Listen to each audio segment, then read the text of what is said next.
Shalom. Selamat pagi saudara-saudara yang Tuhan kasihi. Pada pagi hari ini, kita akan belajar firman Tuhan. Namun, sebelum kita memulai renungan pagi ini, mari terlebih dahulu kita berdoa.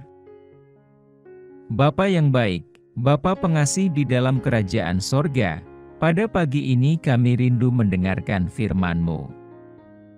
Biarlah kiranya firman ini bisa menjadi berkat untuk kami yang mendengarkan. Berkati kami dalam aktivitas kami hari ini, kiranya Tuhan Yesus beserta dengan kami. Berkati kami dalam setiap pergumulan kami, agar kami bisa melewatinya dengan tuntunan Roh Kudus. Inilah yang menjadi doa dan permohonan kami, karena kami berdoa hanya di dalam nama Tuhan Yesus Kristus. Amin. Saudaraku yang Tuhan kasihi, pembacaan firman Tuhan pada pagi ini tertulis dalam 2 Korintus 3, ayat 5-6. Demikian firman Tuhan. Dengan diri kami sendiri, kami tidak sanggup untuk memperhitungkan sesuatu, seolah-olah pekerjaan kami sendiri. Tidak, kesanggupan kami adalah pekerjaan Allah. Ialah membuat kami juga sanggup menjadi pelayan-pelayan dari suatu perjanjian baru, yang tidak terdiri dari hukum yang tertulis, tetapi dari Roh, sebab hukum yang tertulis mematikan, tetapi Roh menghidupkan. Saudara yang Tuhan kasihi, setiap hari dalam hidup ini, kita dihadapkan pada berbagai keputusan yang harus diambil. Apakah kita mau terus tidur atau kita bangun, melakukan saat teduh dan bekerja? Apakah kita memilih untuk bekerja sungguh-sungguh atau malas-malasan? Apakah kita memilih untuk jujur atau menipu? Apakah kita memilih untuk mengasihi atau membenci, mendendam atau mengampuni, dan sebagainya?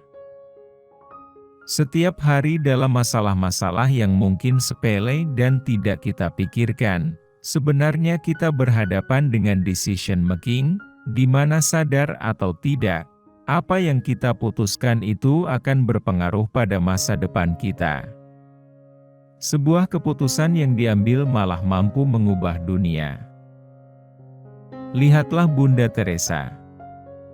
Keputusan yang ia ambil tidaklah mudah, tapi keputusan untuk melayani di India, ternyata memberkati begitu banyak orang, dan dikenang dunia hingga hari ini. Bayangkan jika beliau mengambil keputusan yang berbeda, maka sejarah dunia pun akan berbeda. Ada begitu banyak keputusan yang pada awalnya kecil, atau sederhana, tapi kemudian bisa berakibat pada perubahan besar. Saudara yang Tuhan kasihi, saya tertarik melihat bagaimana pada mulanya, reaksi Musa ketika ia hendak dipakai Tuhan. Musa adalah nabi yang luar biasa, dan dihormati oleh begitu banyak orang dari kepercayaan yang berbeda, dari generasi ke generasi hingga hari ini. Tapi lihatlah bahwa untuk menjadi besar seperti itu, Musa terlebih dahulu melewati sebuah proses. Alkitab mencatat bahwa pada awalnya Musa sempat berbantah-bantahan dengan Tuhan. Ia terus mencari alasan, berkelit agar tidak perlu meninggalkan zona nyamannya untuk dipakai Tuhan. Mari kita lihat reaksi Musa ketika ia hendak diutus Tuhan. Lalu sahut Musa, "Bagaimana jika mereka tidak percaya kepadaku, dan tidak mendengarkan perkataanku, melainkan berkata, Tuhan tidak menampakkan diri kepadamu?" Keluaran 4 ayat 1. Tuhan pun kemudian menunjukkan beberapa mujizat. Patuhkah Musa? Belum. Ia kembali berbantah. Lalu kata Musa kepada Tuhan, "Ah, Tuhan, aku ini tidak pandai bicara, dahulu pun tidak. Dan sejak Engkau berfirman kepada hamba-Mu pun tidak, sebab aku berat mulut dan berat lidah." Ayat 10. Saudara yang terkasih, Seringkali kita sulit untuk melepaskan diri dari zona kenyamanan kita. Kita terbiasa untuk punya 1001 alasan untuk menghindar dari apa yang diinginkan Tuhan untuk kita perbuat. Jangankan melayani, membantu orang yang susah saja rasanya sudah berat. Padahal Tuhan ingin kita semua menjadi perpanjangan tangannya untuk mewartakan Injil, menjadi garam dan terang, agar dunia bisa mengenal Kristus dan selamat lewat diri kita masing-masing. Terlalu muda, terlalu tua, tidak pandai bicara, terlalu sibuk, sulit menghadapi orang, kekhawatiran ini dan itu, bagaimana jika begini dan begitu, semua ini selalu menjadi alasan kita untuk melakukan pekerjaan Tuhan. Musa, Yeremia, Yunus, mereka ini pada awalnya tidak menyadari bahwa sebenarnya bukan kekuatan dan kehebatan mereka yang Tuhan minta, namun kesediaan mereka. Karena Tuhan sendirilah yang sebenarnya bekerja. Kepada Yeremia, Tuhan memberikan jawaban demikian, tetapi Tuhan berfirman kepadaku, "Janganlah katakan, 'Aku ini masih muda,' tetapi kepada siapapun engkau kuutus, haruslah engkau pergi. Dan apapun yang kuperintahkan kepadamu, haruslah kau sampaikan." Lihatlah bahwa sebenarnya Tuhan sendiri yang bekerja.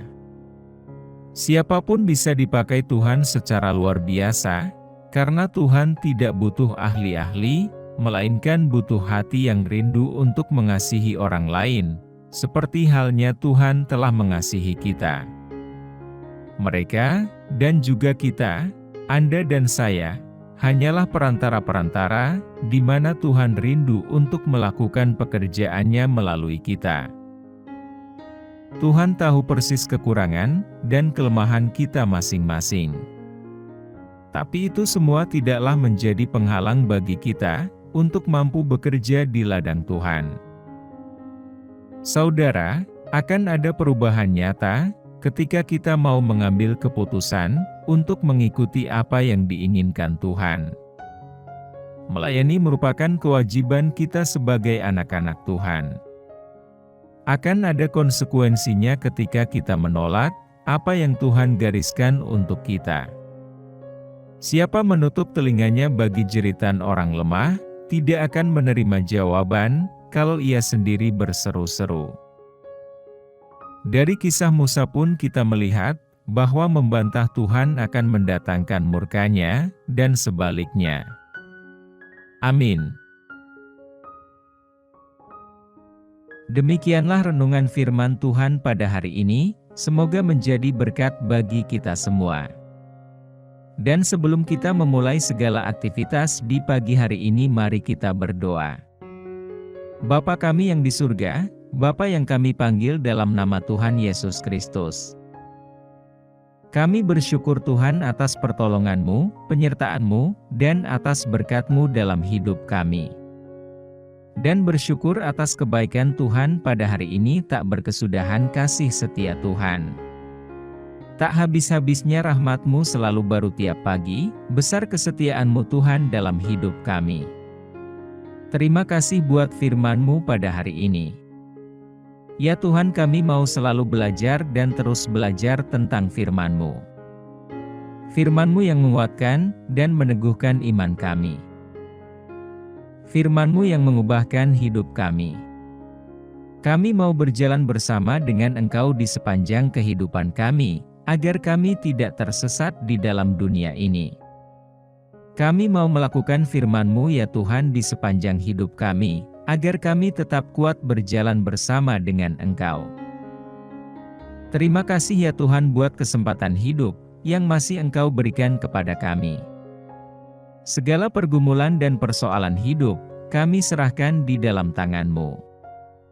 Engkau akan menyelesaikannya bagi kami. Bapa, hamba berdoa buat saudara-saudaraku yang sudah mendengarkan renungan hari ini, yang saat ini sedang mengalami sakit penyakit, pergumulan, masalah kebutuhan ekonomi. Kiranya Engkau jamah, sembuhkan dan pulihkan. Berkati perekonomian mereka, serta berikan jalan keluar di setiap pergumulan masalah yang mereka sedang hadapi. Dan ajarlah kami ya Tuhan, untuk selalu berharap dan percaya sepenuhnya kepada Tuhan Yesus. Kiranya Engkau terus memberkati kehidupan kami, keluarga kami, sanak saudara kami, bangsa dan negara kami, pemerintah-pemerintah kami. Biarlah semuanya dalam perlindungan-Mu ya Tuhan, dan jadilah sesuai kehendak-Mu yang terbaik dalam kehidupan kami. Tuhan, inilah yang menjadi doa kami, dalam nama Tuhan Yesus kami berdoa. Amin.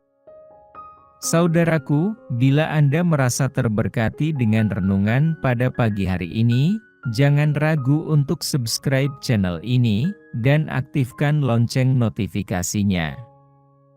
Tuhan Yesus memberkati.